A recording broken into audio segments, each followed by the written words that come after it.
आसमान में सूरज की पहली किरणें जंगल की शाखाओं पर इस तरह चमक रही थीं, मानो प्रकृति स्वयं स्वर्ण आभा ओढ़कर ध्यान में बैठी हो। और इसी शांत पवित्र वातावरण में अहमानंद नाम का एक साधु अपने आश्रम से बाहर निकला, सिर पर अपना भारी और भव्य मोर मुकुट संभालता हुआ, जिसके पंख नीले, हरे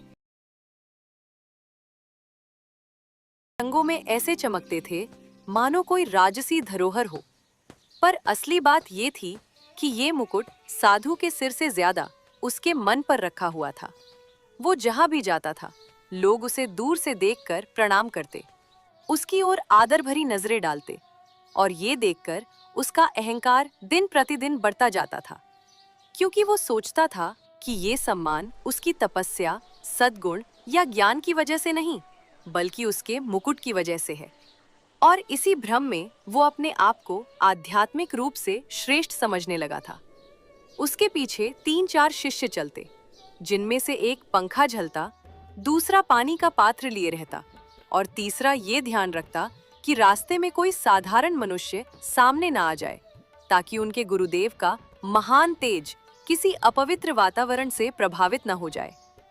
एक दिन जब वो इसी घमंड भरी चाल में चल रहा था, तभी उसे रास्ते में एक बुजुर्ग लकड़ी काटते हुए मिले, जिनके कपड़े जर्जर थे, पर चेहरे पर अद्भुत शांति थी। साधु ने उन्हें देखकर कठोर आवाज में कहा, हे वृद्ध, रास्ता साफ करो। क्या तुम्हें नहीं दिखता कि मैं कौन हूँ? मेरा तेज, मेरी महिमा, मेरा ये मोर मुकुट तुम्हें दिखाई नहीं देता? बुजुर्ग ने शांत स्वर में उत्तर दिया, महाराज, तेज मनुष्य के मन और आचरण से निकलता है, मुकुट से नहीं। ये सुनकर साधु का रक्त खौल उठा। उसने बुजुर्ग को अपमानित करने की कोशिश की। शिष्यों ने भी बुजुर्ग को डांटा, पर उनके शांत चेहरे पर कोई क्रोध नहीं आया। साधु वहां से तो आगे बढ़ गया, पर पहली बार उसके भीतर एक हल्की चोट सी पड़ी थी, भले ही वो उसे स्वीकारने के लिए तैयार नहीं था। उधर नगर के एक कोने में एक जुलाहा करघे पर कपड़ा बुन रहा था।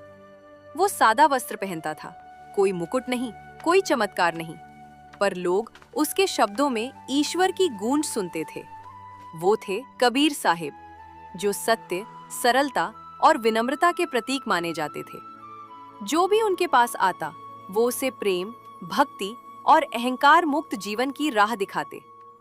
उसी दिन कुछ ग्रामीण उनके पास आए और बोले, कबीर साहिब, पास के वन में रहने वाला साधु अहंकार में डूब गया है। वो अपने मुकुट को ही सब कुछ मानता है, आप उसे समझाइए।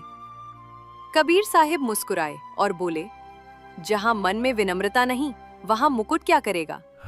समय आएगा तो मैं उसे मिलूंगा, क्योंकि शिक्षा तभी प्रभावी होती है जब मन तैयार हो। कुछ दिनों बाद वन में भयानक तूफान उठा।